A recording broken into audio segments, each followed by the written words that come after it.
You are listening to Maria Wern, Book 10, Not Until the Giver is Dead, by Jansson, narrated by me, Sofia Engstrand. Chapter 1. Ever since Helge's coffin was lowered into the earth of the Roma cemetery, Frida Norrby has been alone in carrying the burden of her uncertainty. With every day that passes, she is pulled further and further away from the reality that other people live in. The whispers on the street are that she has become confused. That's right. She's heard how they talk behind her back, sometimes in half sentences or conversations that cease, only to continue once she's out of earshot. Nonsense. She hasn't lost her mind.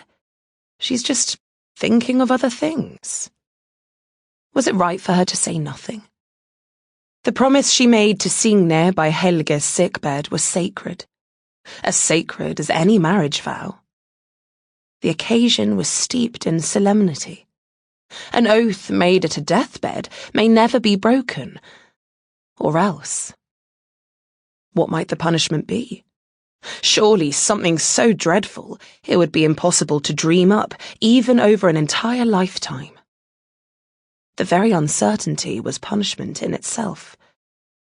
But what about justice?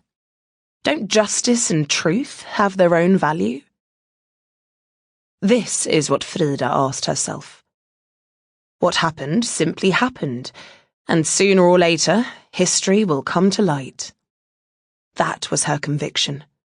If not before, then on Judgment Day, when we all stand accountable for our lives and have to face up to our past actions.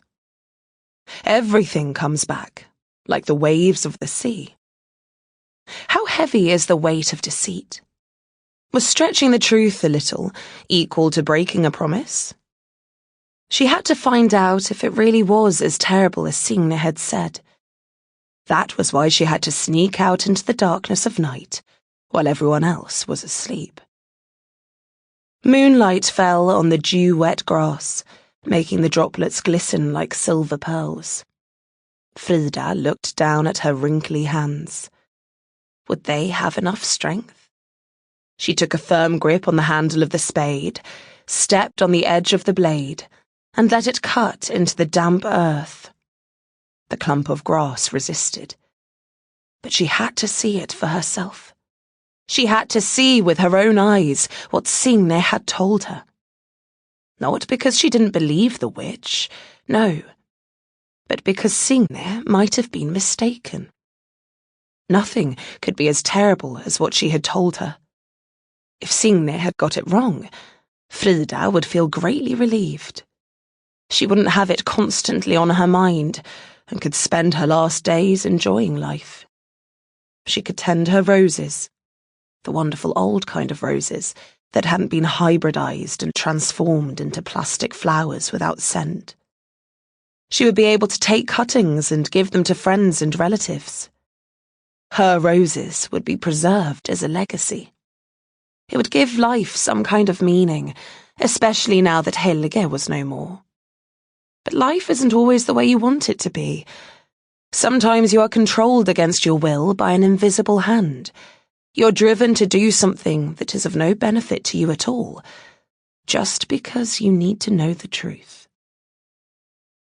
Although the moonlight was strong and clear, the colours had disappeared. Colours belonged to the day. At night, only shades of grey remained.